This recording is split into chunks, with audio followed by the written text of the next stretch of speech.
You're telling me right about now you do not have a business bank account and you are making 70, 80K per month. What a problem to have. What a problem to have. We were figuring out how to pay $55,000 in student loan as fast as possible.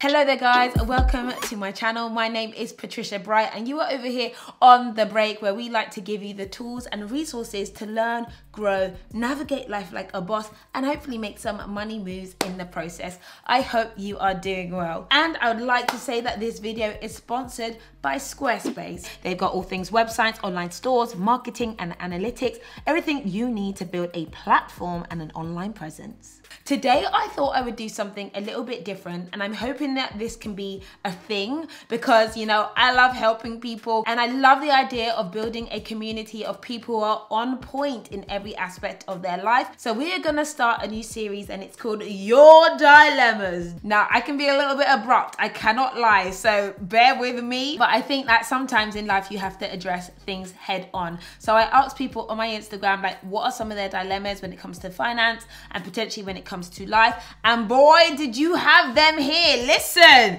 my inbox was inundated. Ooh, the tea, it was heavy.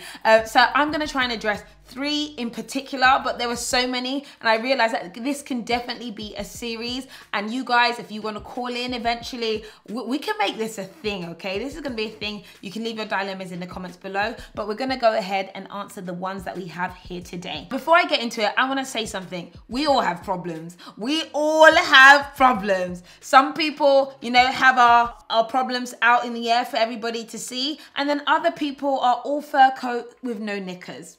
I love that term. And there's nothing to be embarrassed about when it comes to having emotional issues or financial issues or just issues in general. We all have problems. So this dilemma here says, hi Patricia, I really want to start saving for a mortgage, but I have poor credit. I know this is something I need to sort out before I'm able to buy a house, but I wanted some advice on how to get my credit score from poor to good.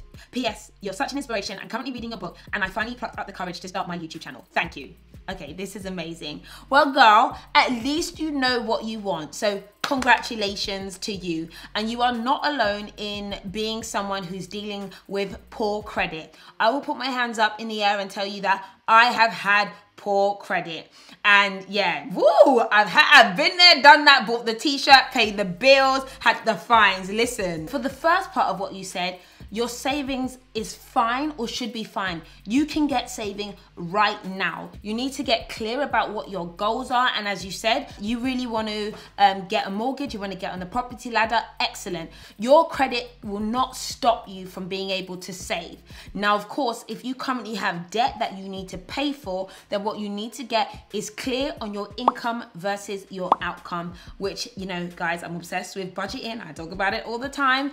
You'll have to put a budget together to look at how much you can put towards savings and how much you can actually put towards paying off your debts if you have credit-based debts or if you have a credit card or all these kind of things. If you're saving for a mortgage and you don't have lots of money coming in, and I'm going to assume that you don't have lots of money right about now, it's a little bit of a long process. So putting money in the bank and not touching it is all about mindset and having a plan in place. Now, when it comes to addressing your credit score, there are things that you can do specifically that can make a big difference. One of the simplest things that you can do, which I would hope that you have done, is make sure that your paperwork is in order when it comes to like governmental stats. So are you on the electoral roll? Are you registered to vote? And are you registered at a current address that you've been registered at consistently and you can stay in consistently? Having a good paper trail behind you makes you look better when it comes to these credit agencies.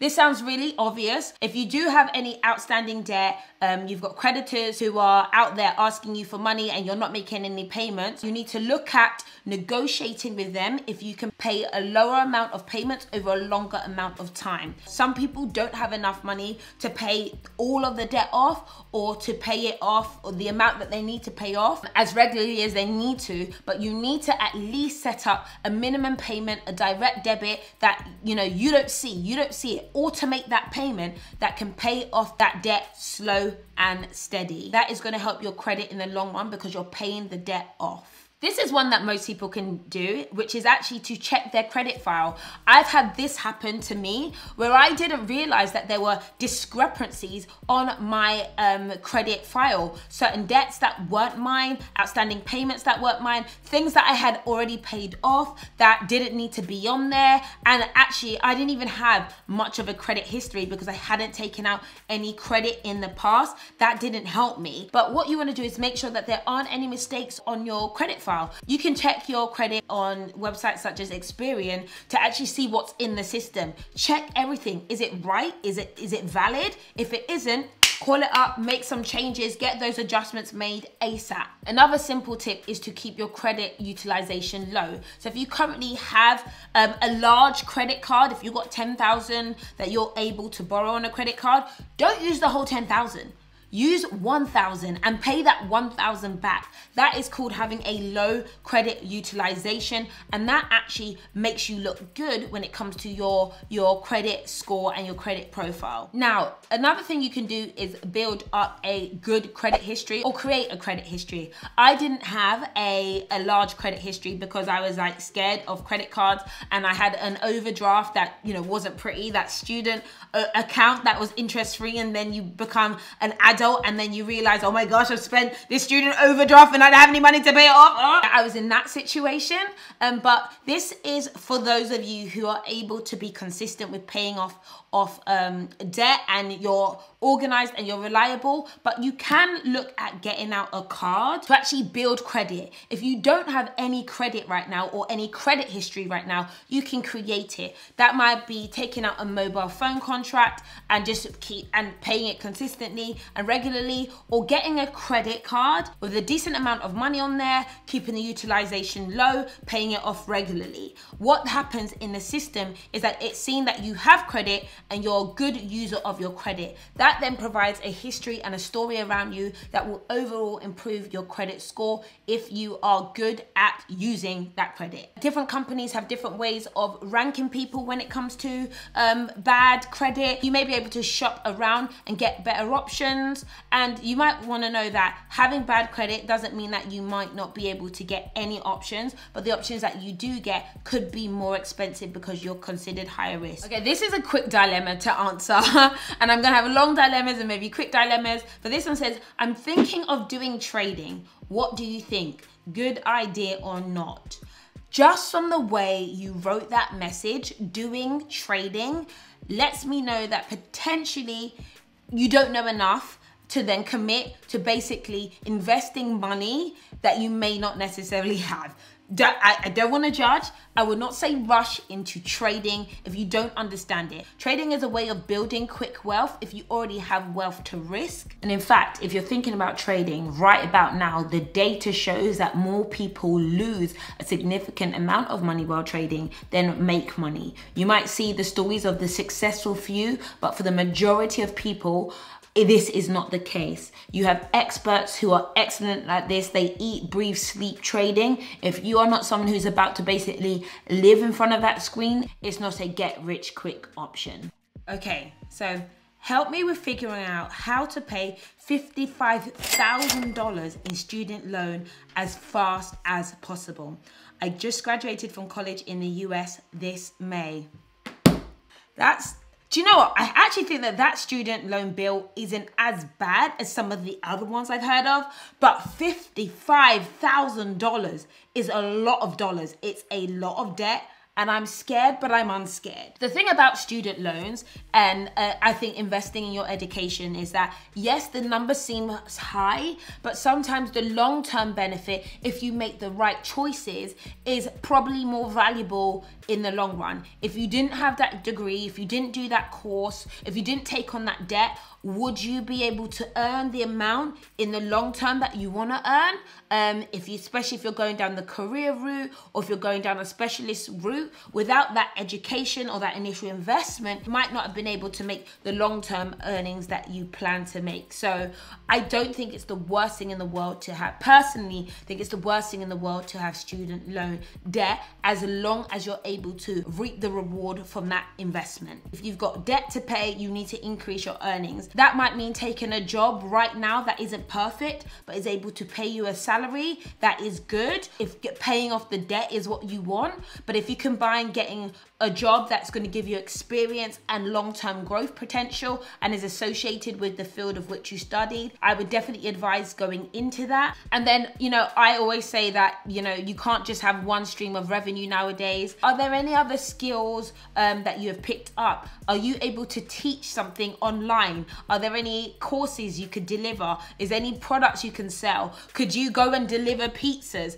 Can you go and be an Uber driver? Can you be an Amazon driver if you want to increase your revenue? If you want to increase your income to pay off your debt faster? There's always options when it comes to trying to make more money. It just depends on what options are you willing to take. Are you willing to do the legwork? And also, are you desperate to get that debt down right now? Are your interest rates so high that it's going to be really painful to afford on a regular basis? Or are you able to foot the bill right now, work and continue to work slow and steadily and not pay off the whole debt today? You don't have to do that if it's affordable for you. Now, speaking about making more money, particularly when it comes to after graduation, you really need to look at how you brand yourself, and having a website is a great place to start. Squarespace is an all-in-one platform to build a professional website, online store, or even portfolio. You can create your website, brand yourself, market yourself, and even sell products if you want to make more money. I personally use Squarespace myself for my blog, for my branding, for lots of different things. I have different Squarespace websites. If you want analytics, if you want e-commerce, if you want to show people what you can do, Squarespace is a great place to start. So head to squarespace.com for a free trial, and when you're ready to launch, go to squarespace.com/The Break Platform to save 10% off your first purchase of a website or domain. Oh, I like this one. This is a good one. I'm making good money now, about $70,000 to $80,000 a month. But I don't understand if I should get a financial advisor for things like investment. I want to provide passive income where my money is safe in the long term. And also, what should I look for when it comes to opening a business bank account? So you're telling me right about now, you do not have a business bank account and you are making 70, 80K per month. I'm not even gonna reveal this lovely young lady's Instagram, okay? Because I don't need anybody out there trying to ask this lovely lady for money, but she's real out here. And yeah, firstly, good on you. I think that there are many people who would aspire to making that kind of revenue per month. And it is possible. It's possible for many different people, although it's not that common. And I know that not everybody, you know, wants to get there. But with you saying you don't understand if you should get a financial advisor, I do not think that you need to get a financial advisor just because you have money. You may need a financial advisor if you want professional financial advice if you don't know what to do with your money. What I do think you need to do, and I'm sure at this point in time, is get an accountant. An accountant will make sure that you are paying your taxes correctly, that you're paying your VAT correctly, and that you're legitimate, but they can't give you financial advice. Now, I'm presuming you don't really know what to do with all of the cash that you have. What a problem to have. What a problem to have. So I think you realize that you probably should be investing, but you don't understand how or what in. And so I think that it's really important for you to probably do a little bit of education and a little bit of research yourself, which is free. A financial advisor is a great option if you're not able to, one, learn about how to make your money work for you. They will sit you down. They will ask you questions about your current lifestyle, the lifestyle you want to have. They'll ask you about your risk profile, and they'll present basically off-the-shelf options or even some kind of crazy diverse options when it comes to investing. But I do think that financial advisors do also have their own goals, and that's fine. That's their job. They want to make a commission, they want to make money, and there's nothing wrong in that. But you can learn a lot about investing your money, growing your money yourself if you have the time and if you're willing to put in the work. You mentioned here that you want to provide passive income. Well, I've mentioned to you that, you know, I love property. I've invested in property. Property is passive, but not really passive. I actually don't think there is anything passive about most streams of income. With a property, you have to maintain, you have to look after your tenants, but it is a way of making additional money. And if you work with potentially a manager who manages your property, it can be more of a passive option. And if you have the cash available, I don't see why not. Investing in stocks and shares and potentially index funds is a more passive option, and you basically put your money in and you play the long game. Hopefully your investment should make more money in terms of receiving either a dividend or basically the stock or the share that you buy increasing in value over the long run. And you could also look at using robo investors, and platforms such as Nutmeg,